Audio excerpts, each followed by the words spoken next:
আবারও চোপড়ার দাসপাড়ায় কংগ্রেসে বড় সড় ভাঙন। দাসপাড়া গ্রাম পঞ্চায়েতের গন্ধুগজ 92 নম্বর বুথে কংগ্রেস ছেড়ে তৃণমূল কংগ্রেসে যোগদান করলেন কংগ্রেসের প্রাক্তন মেম্বার এজারুল হক সহ 17টি পরিবার। জানা গেছে, দীর্ঘদিনের কংগ্রেসের পঞ্চায়েত সদস্য এজারুল ইসলাম কংগ্রেস থেকে সাধারণ মানুষের কাজ করতে পারছিলেন না এবং সারা রাজ্যে সবুজ ঝড় কাজ করতে না পারার কারণে আজকে তৃণমূল কংগ্রেসে যোগদান করলেন। কংগ্রেসের প্রাক্তন পঞ্চায়েত সদস্য ইজারুল ইসলাম সহ 17টি পরিবার নিয়ে তৃণমূল কংগ্রেসের দাসপাড়া গ্রাম পঞ্চায়েতের উপপ্রধান জিল্লুর রহমান এবং 92 নম্বর বুথের পঞ্চায়েত সদস্য আতিরুলের হাত ধরেই যোগদান করলেন। জানা গেছে, দাসপাড়া গ্রাম পঞ্চায়েতের 3টি বুথে জোট লিড করেছিল। এই 3টি বুথের মধ্যে এই বুথও একটি। তবে যোগদানকারীদের পাশে থাকার আশ্বাস দেন দাসপাড়া গ্রাম পঞ্চায়েতের পঞ্চায়েত সদস্য আতিরুল হক। দাসপাড়া গ্রাম পঞ্চায়েতের উপপ্রধান জিল্লুর রহমান জানান, গন্ধুগজ বিরোধীদের শক্ত ঘাঁটি ছিল, অস্বীকার করছি না। তবে এই বুথ থেকে আগামী 26 বিধানসভা নির্বাচনে 90% ভোট তৃণমূলে যাবে। তিনি আরও জানান, আজ থেকে গন্ধুগজ বুথ বিরোধী শূন্য।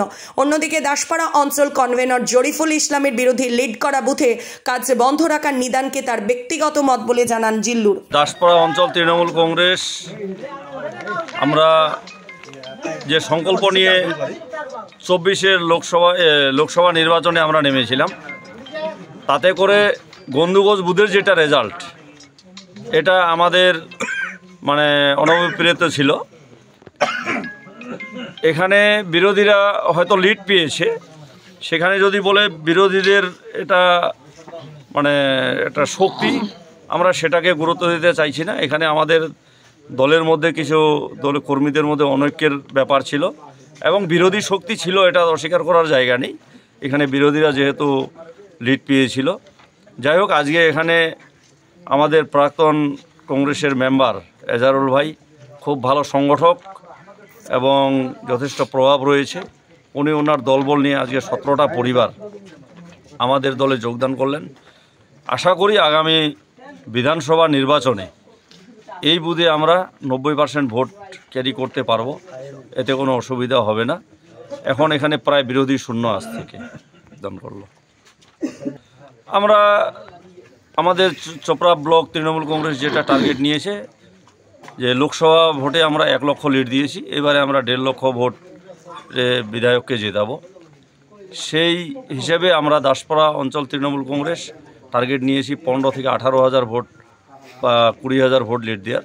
সেই জায়গায় আমরা 15,000 অটোমেটিক ক্রস করবো, অবশ্যই কোনো অসুবিধা হবে না। আমরা 20,000 লক্ষ্যমাত্রা নিয়ে নেমেছি, আমাদের টার্গেট পূর্ণ হবে। আজ যেখানে আমরা যেহেতু লস খেয়েছি, সুতরাং দুর্বল মনে করতে হবে। সেই জায়গায় যেহেতু আজকে সবাই এসে যোগদান করলো, এই বুথটা আমরা শক্তিশালী করতে পেরেছি। তার জন্য এই বুথ কমিটি, এখানকার যে বুথ কমিটি মেম্বার, সবাইকে ধন্যবাদ জানাচ্ছি। দেখুন, এটা হয়তো কনভেনর সাহেব ওনার ব্যক্তিগত মতামত পেশ করেছেন। গ্রাম পঞ্চায়েতের উপপ্রধান হিসেবে আমি দায়িত্ব নিয়ে বলছি, প্রত্যেকটা বুথেই কাজ হচ্ছে এবং হবে।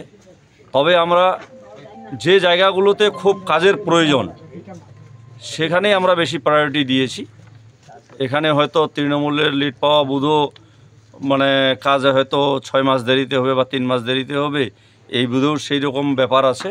এরকম কোনো ব্যাপার নেই যেগুলোতে আমরা লিড পাইনি সেখানে কাজ হবে না। কাজ প্রত্যেকটা বুথেই হবে। তবে আমরা প্রায়োরিটি দিয়েছি যেখানে কাজের খুব প্রয়োজন সেখানে। তবে মানুষ উন্নয়নের নিরিখে সবাই এখন তৃণমূলমুখী, সবাই তৃণমূলে আসতে চাইছে। কিছু মানুষকে এখানকার কিছু নেতা ভুল বুঝিয়ে রেখেছিল, আর মানুষ তাদের সেই ভুলে থাকবে না। মানুষ সঠিক জায়গায় এসে পৌঁছাবে এবং মমতা বন্দ্যোপাধ্যায়ের যে উন্নয়ন এবং আমাদের চোপড়ার হামিদুল রহমান সাহেব, আমাদের প্রিয় বিধায়ক, উনি চোপড়াকে যেভাবে ঢেলে সাজিয়েছেন, চোপড়ায় যেভাবে উন্নয়ন করেছেন, তাতে করে মানুষ তৃণমূলকে সাপোর্ট করবে, এতে অসুবিধা নেই। পর্যবেক্ষণ এটাই, এখানে যে আজকে আমাদের কর্মীদেরকে বার্তা দিলাম, যারা নবাগত এসেছে এনাদেরকে যোগ্য সম্মান দেবে, এনাদেরকে সঙ্গে নিয়ে কাজ করবে এবং নতুন পুরনো সব কিছু দ্বন্দ্ব যেন কোনো রকম কিছু না থাকে, সেইভাবে সকলে সম্মিলিতভাবে সাংগঠনিক কাজ করবে। এইটুকুই পর্যবেক্ষণ। সেখানকার বিরোধীদের দেখুন, আমি এখনও বলছি, গেন্দাগজকে আমরা রিকভারি করাবো, তার জন্য আমরা মাঠে নেমেছি, আমরা কাজ করছি। দেখবেন আগামী কিছুদিনের মধ্যে ফল পেয়ে যাবেন।